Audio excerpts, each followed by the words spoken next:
How to manage wounds, emergency first aid guide.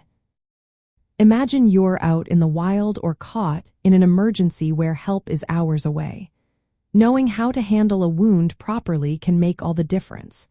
Let's walk through the steps to manage wounds effectively and keep everyone safe. First, the most important thing is to stop the bleeding. Use a clean cloth, gauze, or even your hand to press firmly on the wound.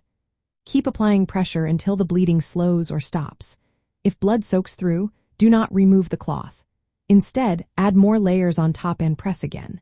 If the wound is on an arm or leg, try to elevate the limb above the heart level to reduce blood flow. Only use a tourniquet if the bleeding is life-threatening and cannot be controlled with pressure alone. Next, protect yourself and the injured person.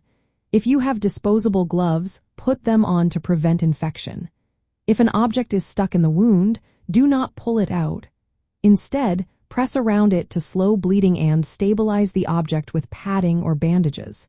Do not press directly on the object, as this can cause more damage. Once bleeding is controlled, gently clean the wound with warm water and mild soap. Rinse thoroughly to remove dirt and debris.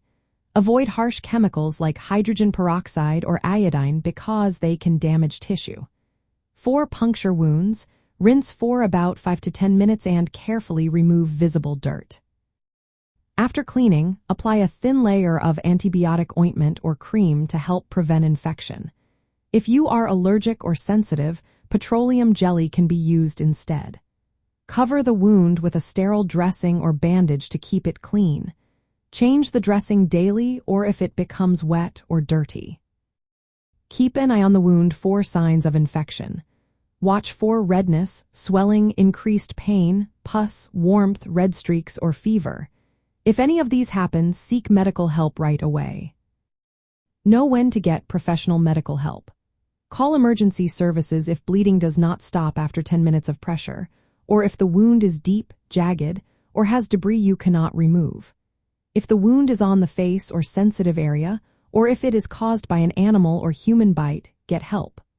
Also, if the injured person has not had a tetanus shot in the past 5 to 10 years, they should see a healthcare provider. If blood spurts from the wound, it indicates arterial bleeding, which needs urgent care. For severed body parts, preserve the part in a plastic bag or cling film, then place it in a container with crushed ice, avoiding direct contact with the ice. In severe cases like heavy bleeding or amputations, call emergency services immediately.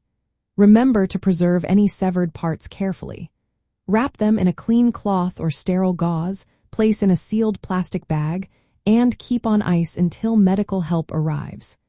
Do not put the body part directly on ice or in water. Managing wounds in an emergency is about controlling bleeding, preventing infection, and stabilizing the injury. Following these steps can help you keep someone safe until professional medical help is available.